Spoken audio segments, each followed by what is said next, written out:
श्रवण करें, अपने जीवन में उतारें। एक छोटी सी कथा याद आ गई, सुना दूं थोड़ा टाइम हो तो, है ना, फिर वाणी को विराम। एक हंसी की बात बताऊं आपको। एक माता जी थी, वृद्ध माता जी गांव की। तो माता जी ने सोचा कि बिना पढ़ी लिखी थी, स्कूल नहीं गई थी। माता जी ने सोचा कि गांव के लोग सब हरिद्वार जा रहे हैं गंगा स्नान करने। हरिद्वार गांव के भक्त जा रहे थे गंगा जी में स्नान करने के लिए, दर्शन करने। तो माता जी का बड़ा मन था कि मैं भी, अब बुढ़ापा आ गया है, जीवन का कोई भरोसा नहीं, मैं भी चली जाऊं तो गंगा माता में स्नान कर लूंगी और देवी देवताओं के दर्शन हो जाएंगे। पर विडंबना ये, समस्या ये कि वो माता जी बिना पढ़ी लिखी थी, उनको कुछ भी याद नहीं, बिना पढ़ी लिखी वृद्ध थी, आंखों से कम दिखाई देता, कानों से कम सुनाई देता, और बहुत ही हालत गंभीर थी उनकी। पर एक बार लगन लग गई कि नहीं, मुझे जाना है हरिद्वार गंगा स्नान करने, मैं तो जाऊंगी।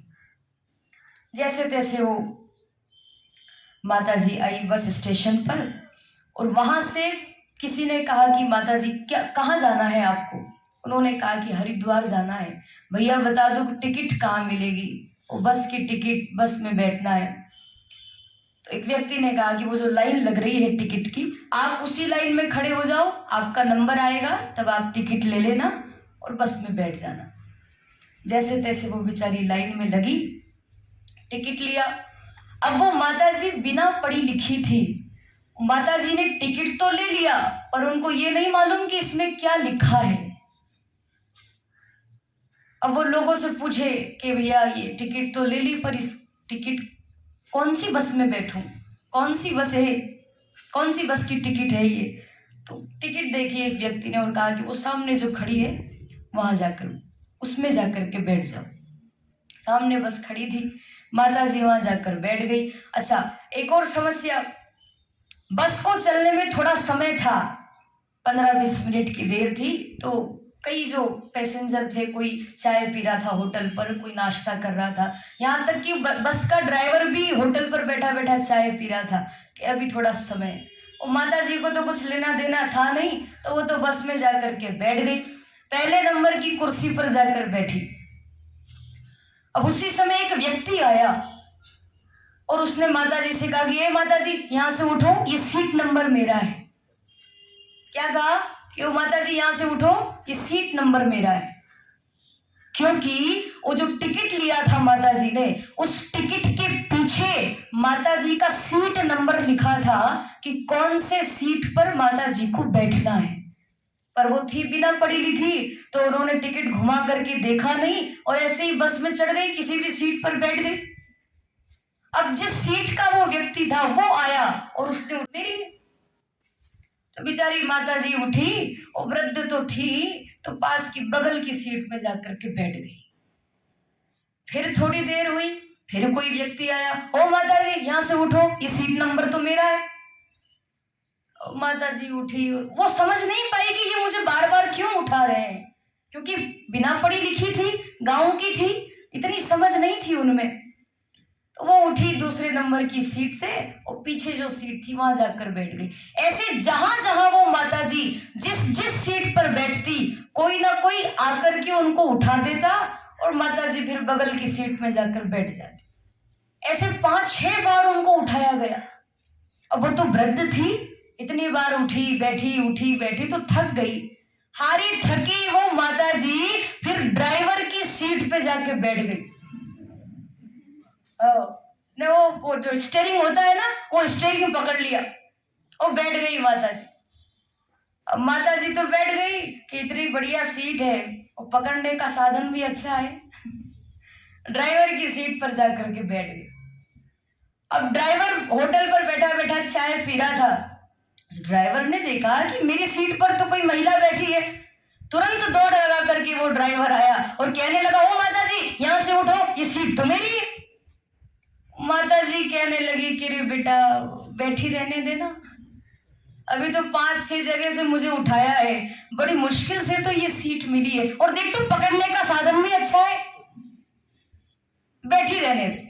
और ड्राइवर कहने लगा कि माता जी यहां से उठो, क्योंकि मैं यहाँ बैठ करके बस चलाऊंगा। ये जो पकड़ने का साधन पहिया बता रही हो आप, ये स्टेयरिंग है, इसको इसी से तो गाड़ी चलती है, इसी को पकड़कर मैं गाड़ी चलाऊं। माता जी कहने लगी तू कहीं और बैठ के बस चला ले। मैं तो यहीं बैठूंगी। तो कहीं और बैठ के बस चला ले, मैं तो यहीं बैठूंगी। ड्राइवर ने हाथ पैर जोड़े कि माता जी मैं आपके हाथ जोड़ता हूँ, आपके पैर पड़ता हूँ, मैं कहीं और बैठ के गाड़ी चला ही नहीं सकता, गाड़ी यहीं बैठकर चलाई जाती है, इसीलिए आपको उठना पड़ेगा। माता जी नहीं मानी। वो वृद्ध थी और बुजुर्ग एक बार में कहाँ सुनते हैं, बुढ़ापा होता ही ऐसा है। नहीं मानी, जिद्दी थी माता जी। पर जैसे तैसे ड्राइवर ने हाथ पैर जोड़े, माता जी उठो। माता जी ने कहा नहीं मैं तो अच्छी बैठी हूँ। ड्राइवर समझ गया कि ये माता जी गांव की है और बिना पढ़ी लिखी है, इनको ऐसे समझ में नहीं आएगा, क्या करूं। तो ड्राइवर ने कहा कि माता जी आप बस में चढ़ गई, आपने बस का टिकट लिया कि नहीं। माता जी ने कहा कि हाँ टिकट लिया है, बिना टिकट के थोड़ी आऊंगी। अच्छा तो फिर आपका टिकट बताओ। तो माता जी ने बटुआ निकाला, बटुए में से टिकट निकाल करके ड्राइवर को दिया। अब ड्राइवर थोड़ा पढ़ा लिखा था, इतना तो पढ़ा लिखा था कि वो पढ़ सकता था और उसको मालूम भी था कि टिकट के पीछे ही सीट नंबर लिखा जाता है। ड्राइवर ने वो टिकट लिया, टिकट घुमा करके देखा तो माता जी का सीट नंबर लिखा था और माता जी का सीट नंबर था 10। क्या नंबर था? 10। ड्राइवर समझ गया कि ये बिना पढ़ी लिखी है। तो ड्राइवर ने कहा कि माता जी अब मैंने आपकी टिकट देख ली है और मुझे मालूम है कि आपको कहाँ बिठाना है, आपकी सीट पर बिठाना है, इसीलिए अब आप उठो और मैं आपको आपकी सीट पर बिठाऊंगा। मैं आपको वचन देता हूं आपको हरिद्वार तक कोई नहीं उठाएगा। तो जैसे तैसे उस माता जी को उठाया ड्राइवर ने और माता जी की जो 10 नंबर की सीट थी उस सीट पर उस ड्राइवर ने माता जी को बिठाया और बस चली। तो हरिद्वार तक उस माता जी को फिर उस सीट से किसी ने नहीं उठाया, क्योंकि बिठाया किसने था? ड्राइवर ने। और मैंने आपको ये प्रसंग इसीलिए सुनाया, आप सभी को मेरी बात को गौर से सुनिएगा। जीवन में याद रखना ये बात कि ये कथा, ये प्रसंग किसी माता जी का नहीं है, किसी ड्राइवर का नहीं है या किसी गांव की महिला का नहीं है। ये जो प्रसंग है, ये जो कथा है, ये आपके हमारे जीवन की कथा है। देखो थोड़ा विचार करो मेरी बात पर कि जब तक उस माता जी के जीवन में वो ड्राइवर रूपी गुरु नहीं आया तब तक माता जी को पता नहीं चला कि मेरी कौन सी सीट है, कि मुझे कौन सी सीट पर बैठना है। जब वो ड्राइवर रूपी गुरु आए और उन्होंने बताया कि ये आपकी सीट नहीं है, आपकी सीट तो वो 10 नंबर वाली है, और जब उन गुरु जी ने उस माता जी को ड्राइवर उस 10 नंबर की सीट पर बिठाया तब फिर माता जी को किसी ने भी नहीं उठाया, क्योंकि बिठाया किसने था? ड्राइवर ने। और ड्राइवर कौन है? ड्राइवर ही तो गुरु है। यानी इसका मतलब ये नहीं कि हर बस का ड्राइवर गुरु ही होगा।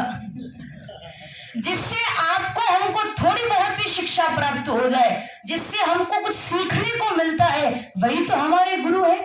छोटा बालक भी यदि आपको कुछ शिक्षा दे करके गया है, समझ लो कि वो आपका गुरु है, जिससे आपको कुछ सीखने को मिले। तो ये जितने बैठे हैं ये भी तो हमारे गुरु है। ये तो हमको अपना पूरा समय देते हैं, पूरा दिन आप में हमें बिता देते हैं, बस हमको